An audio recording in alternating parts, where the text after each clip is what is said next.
something I'd like to recommend to listeners too. Before you even find a property, if you are having a specific market that you want to stay in, go interview property managers, narrow down to who you might like, and take them from the get-go to the property for the initial tour. Yeah. Get that information. They're the ones that know the vendors that you're going to be using. I mean, you need those connections as soon as you close. Welcome to the How to Scale Commercial Real Estate Show. Whether you are an active or passive investor, we'll teach you how to scale your real estate investing business into something big.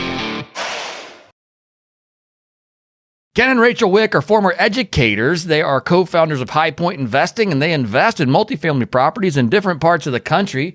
They focus on acquisition and asset management and are keenly interested in giving back. Ken and Rachael, welcome to the show. Thank you. Nice to be here. Mine. There are 3 questions I ask every guest who comes to the show. Either one of you can take this for us, but it goes like this. In 90 seconds or less, can you tell me, where did you start? Where are you now? And how did you get there? We started 17 years ago with small multifamily in our hometown. We started with a duplex, a triplex, a single family home, then acquired a second single family home. We had 6 children and managed those through 2 educational careers. And most of the last 17 years until about 2.5 years ago. And then I had exited teaching, and Rachel exited in 2019. And we decided, hey, why not look into large multifamily? It's maybe a little bit more work, but the scalability is so much greater. So we jumped in, took an education program, had a whole bunch of people, made great connections, did some investments, and here we are. Yep. And then here you are. That's a lot of moving pieces. So you were educators for the bulk of your career, and but also had some real estate experience. And then in 2019, you had the opportunity to say, "Hey, let's go long in multifamily." Mm-hmm. Yeah, exactly. That's absolutely great. I love that. Tell me about the first deal you got done. How did you do it? Sure. Well, so we are on our 4th deal right now. And the first 3 we did with partners. We're actually still partners in the 4th deal as well, but they live out in Henderson, Nevada, right next to Las Vegas, an amazing market, as you know. And they picked up, they started probably a year ahead of us, I would say. So we met them actually through our educational program, and they were very like-minded in how they wanted to build community in their properties, and so we ended up partnering up with them. Our first deal was not a huge, not an earth shaker by any means. It was a 24 unit Class C rehab apartment complex about 4 blocks from the convention center in not the greatest neighborhood in Las Vegas. But our partners did a great job bringing us into the deal, teaching us a lot about how to go through the asset management process, the renovation process, taking care of the back-end bookkeeping and so forth. And as it turns out, we ended up selling that complex before they were even finished renovating it for a 15% profit within 15 months, I think. Yeah. Yep. During COVID. Oh, that's awesome. That's absolutely awesome. Cool. I love that. So tell me this. You said this is the 4th deal that you guys are doing together with your partners. And is everything you're doing out in Nevada?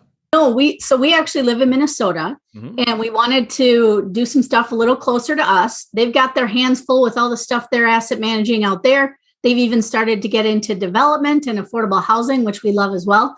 But we wanted to pick up some stuff that we could asset manage back here. So we have found that the Des Moines market in Iowa is amazing. And right now we picked up 48 about 8 or 9 months ago down in Ankeny, Iowa, which is just a few miles north of Des Moines. It's about 3 hours from our house. And so that has been our most recent deal.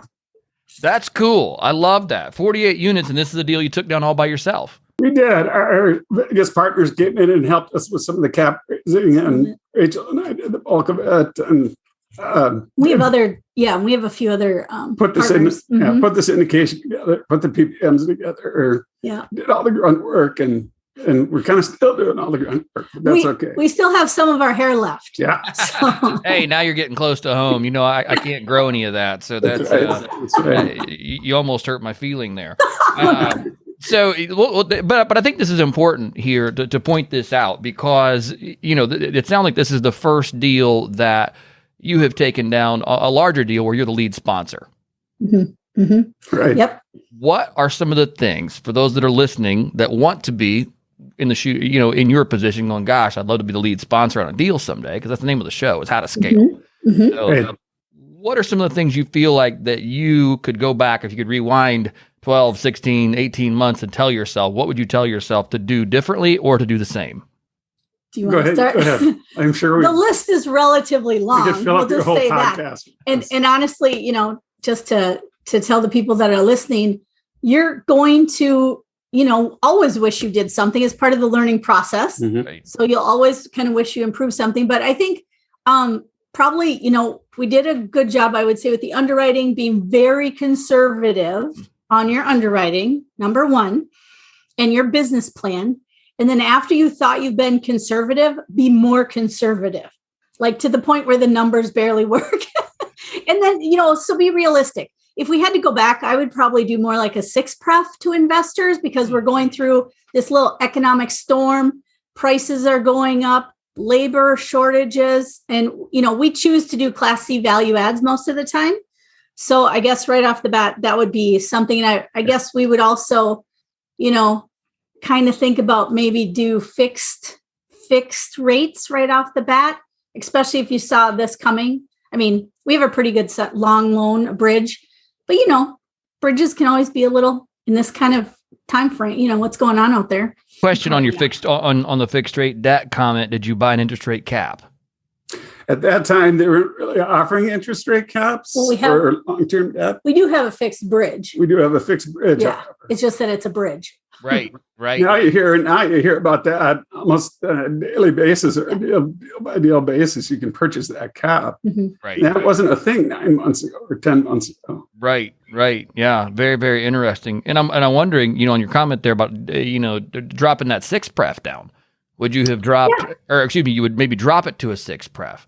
We had a 7. We had a 7. So it's not like a crazy difference, but, we have found we're in a group of other syndicators and, just kind of listening to the very high level experienced syndicators, they pretty much all do a 6 pref, because that gives you a little wiggle room for additional reserves or additional repairs or renovations or additions to some new amenities in the future. So I think that would be a nice cushion to also have if we were for our next one. Right.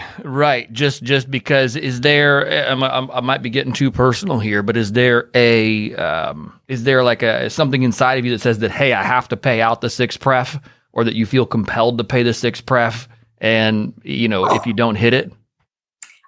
I think we're people pleasers. I mean, Who doesn't want? We want our investors to continually return, and we love to see smiles instead of hesitation. So of course we want the business plan. We want it to run with no hitches, but it so is. A little history. That first deal we were in Las Vegas didn't pay anything the first year, and the whole idea was, wait till we get to the end of the cycle. This will be our IRR, and everybody was happy. And between that time and the time that we took on the Iowa deal, things had changed. People were giving 6 prefs or 7 prefs or 8 prefs. Yeah. So we aimed for a conservative 7 that we thought at the time we could meet, and it's not okay. Yeah. Right. And you had mentioned that you said underwriting, you would be conservative, and then you'd be even more conservative. What would be a tweak you would have made on the underwriting side of things when you review this deal? I would just recommend to listeners that are underwriters to maybe keep in mind, now this is current, so it could definitely change with, the rest of the economy. But I would say for when doing a value add and doing most things in an apartment for renovating, I don't think it's crazy to put 10 to 12,000 per unit. So many times as we are learning, we are told 6,000, you can redo an entire unit for $6,000. Right now, that's not feasible. We got to pay higher wages. There's definitely a labor shortage. So you're kind of at the mercy of time. You don't want vacancy too long. And then, of course, supplies are more expensive. Mm-hmm. Right. Yeah. What's not more expensive? I hadn't purchased paint in years, and I had to go buy 2 gallons of paint yesterday. And it was like, it was, I can't remember. The price was up 50%. Yes. My son just bought his first house in the city of Minneapolis. And so last weekend we were up helping him paint. And he went to Sherwin-Williams on our recommendation, bought the paint. And I said, hey, son, how much did that cost you? $60 a gallon at Sherwin-Williams. Yeah. Right. Yeah, absolutely. I was picking up some paint for some contractors yesterday. They're working on a project for us. And it was just like, oh my gosh. Like, and there's a shortage. So like sometimes you got to go with whatever's available. Whatever color they have. Right. Yeah. Well, luckily we didn't have that problem. We still got to pick the colors that were still good for you. Yeah, absolutely. So those are some things you would do differently. But tell me about some things that you would do. You would say, hey, these are things we really did right that I feel like other people should emulate. The number one thing is get education. Get some kind of training from some kind of reputable entity that will train you from start to finish on how to put together multifamily syndication if you're interested in doing multifamily syndication. And being an operator. I mean, you got to come in with this eyes wide open and really know it's not just, a simple cakewalk. There are steps that you have to continually do in your life every single day. So if you're planning on operating, know that, it's pretty hard to work a full-time job and asset manage a property, which is really running a business. Right. Yeah, it absolutely is. Do you guys have a property manager in place or do you self-manage this property? We do. We have a property manager in Des Moines. Mm-hmm. How did you find a good property manager for a smaller property? I mean, 48 units is tough to find a good PM for that. That's a great question. And you hit the nail on the head. Sometimes property managers don't want to take on 48 units, like the bigger sizes, because then they can put somebody on payroll, on staff, on site. We just happened to meet our current property manager back in 2019 when we were touring a different property in Des Moines. And when this one came up, we exchanged business cards back then. And this one came up, we called him up and said, hey, would you like to come look at this property with us? And then just kind of, because of that relationship, we hired him and continued on. And that's something I'd like to recommend to listeners too. Before you even find a property, if you are having a specific market that you want to stay in, go interview property managers, narrow down to who you might like, and take them from the get-go to the property for the initial tour. Yeah. Get that information. They're the ones that know the vendors that you're going to be using. I mean, you need those connections as soon as you close. Right. Yeah. The other thing, Sam, that I was going to mention, you asked the question, what are some things you felt you did correctly? And Rachel just touched on it. It's that connection piece, a networking piece. We had to talk to lots and lots of people, had lots of phone calls, went to a whole bunch of different conferences, landed in our Kingdom REI group, the group of Christian investors who have been just great contacts and great friends to bounce ideas off of and make connections with. So the two things, in our opinion, are education and start networking with people and making those connections. And it's really fun. You meet some very interesting people in different parts of the country. You're not focused on your own area. It's fun to talk to lots of different people. Mm-hmm. Absolutely. Fast forward this business 5 years. Where do you want it to be? So far, we have a focus on building community in the properties that we are a part of. So for us, I think a goal would be whoever we are partnering up with in various different properties, that would be a sole focus. Not only complete the business plan, creating income for our passive investors, but also build up the residents that live there and make it a place they don't want to move out of. And of course, scale. Short term, we want to top 200 plus units in the same market in Iowa. Mm-hmm. We started to reach out to some local people in our town here south of Minneapolis, and we made connections with people up in the Twin Cities, Minneapolis and St. Paul, to start looking for properties and deals around here. Got it. I think that's great. I want to circle back on the comment you made of building community. What does that mean? So we realize, and hopefully most listeners do too, that the people that live in these apartments are people.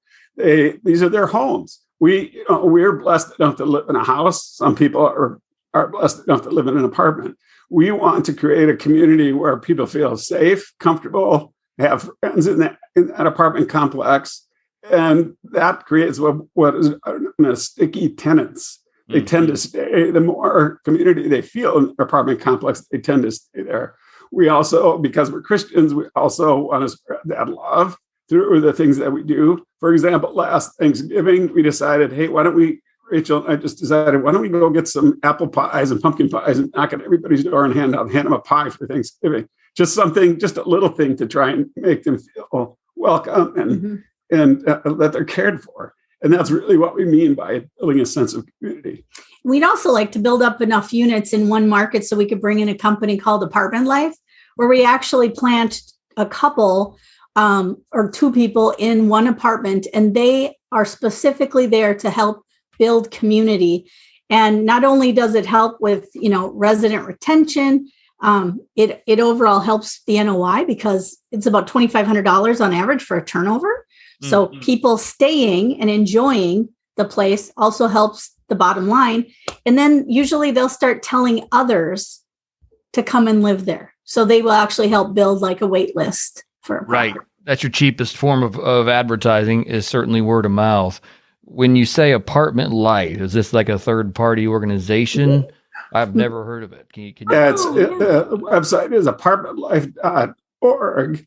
And it's an organization that I think they have at least between 10 and 20,000 units across the country. They operate in large markets, and they do exactly what Rachel said. They plant people in apartment complexes. They create community. They bring in outside resources. There's a single mom that doesn't know how to change a tire, and she needs her tire changed. Well, that couple will find somebody either within or outside the complex to come in and help that mom out. Or they sometimes offer classes and seminars on, good banking practices and building your credit. They'll have events once a month to bring people together. They'll be like the welcome wagon when a new tenant comes in, and then they'll check with them 4 months before they go to leave and be like, do you would you like to think about staying? And what do you need? What are you missing? Blah, blah, just lots of different connections. That's really cool. I think that's a great way to build community. And I know you didn't come on this podcast to market Apartment Life, but we could be their cheerleaders though. Yeah. I mean, we're at, I don't know when this will go live, but it'll be somewhere close to 600 episodes. I've not heard anyone talk about this yet. No kidding. No, I've not. And so this is why I want to kind of spend a couple minutes here and kind of highlight this. Sure. What do you, if you were to move forward, I'm sure you've done the research on this. What do you as operators have to give? I mean, do you give them a budget? Do you then give them a place to stay? What does that look like to bring these people on board? So the typical complex size is 200 units or a combination of some nearby complexes that total 200 units. The owners typically allow the Apartment Life couple to live in an apartment, either rent-free or at a greatly reduced rate. The apartment owners include in their marketing a budget for the things that Rachel was talking about, like offering potlucks or bringing in other outside people to teach a class, that kind of thing. And they have proven, if you go to their website, they have proven statistically that the apartment complexes that are successful at doing this, it actually increases their NOI way past the cost of supporting a couple in one of those apartments. Right. Yeah, that's really, really cool. And that's a creative marketing.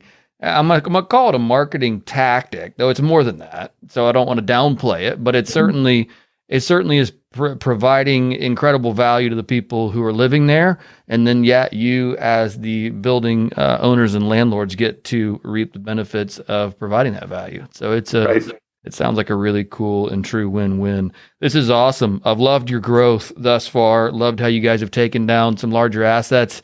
You partner with some other people, and then also use those same partners that then help you take down your first 48 unit. You've given us some great things to think about on the underwriting side, maybe even how you would adjust your preferred returns just to protect more cash in this environment, and then really talked about what success looks like for you in the future. So thank you for taking the time to come on today, Ken and Rachel. Certainly appreciate it. If our listeners want to get in touch with you, what's the best way to do that? HigherPointInvesting.com, HigherPointInvesting.com. higherpointinvesting.com. Yep. Fantastic. I will make sure I put that there in the notes, higherpointinvesting.com. Thank you so much. I appreciate it. Thank you, for Sam. having us. Take care.